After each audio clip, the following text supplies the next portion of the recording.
Hi everyone. ఈరోజు అయితే మన వీడియో వచ్చేసి అప్పటికప్పుడు కలుపుకు తినే మామిడికాయ పచ్చడిని ఏ విధంగా ప్రిపేర్ చేయాలో మీకు చూపిస్తానండి. చూడండి, చూస్తేనే అర్థమైపోతుంది. అసలు టేస్ట్ అయితే అసలు వేరే లెవెల్లో ఉందండి. ఒక్కసారి ఈ విధంగా ట్రై చేయండి. అసలు నేనైతే ఇలా కలుపుకున్న తర్వాత నెక్స్ట్ డే నుంచి స్టార్ట్ చేసేసానండి. అంత బాగుంది. కరకరలాడతా పంటి కింద ఆ మామిడికాయ ముక్కలు అనేవి చాలా టేస్టీగా ఉందండి. ఒక్కసారి ఈ విధంగా ట్రై చేయండి. అది ఏ విధంగా ప్రిపేర్ చేయాలో ముందుగా అయితే తయారీ విధానం అయితే మనం చూసేద్దాం. ముందుగా ఒక 4-5 మామిడికాయలను అయితే తీసేసుకుని వాటిని శుభ్రంగా కడిగేసి చిన్న ముక్కల కింద కట్ చేసేసుకోవాలండి.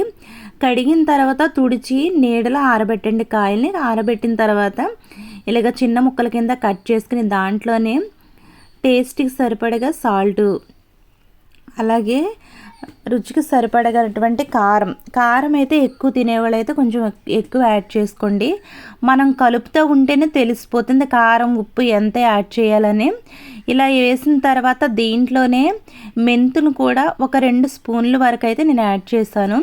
2 స్పూన్లు మెంతులు వేసిన తర్వాత దీంట్లో వేరుశనగ నూనె వేసుకుని ఒక్కసారి మొత్తం అంతా ఒకసారి కలిపేసుకోవాలి.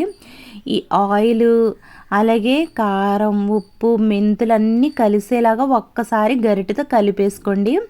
కలుపుకున్న తర్వాత ఫైనల్గా అయితే కనుక ఆవపిండినండి, ఆవపిండిని కూడా వేసి ఒక్కసారి ఈ ఆవపిండి ఈ కారం ఉప్పు ఇవన్నీ కలిపాం కదా, అవన్నీ కలిసిపోయేలాగా ఒకసారి అయితే కలిపేసుకోవాలి.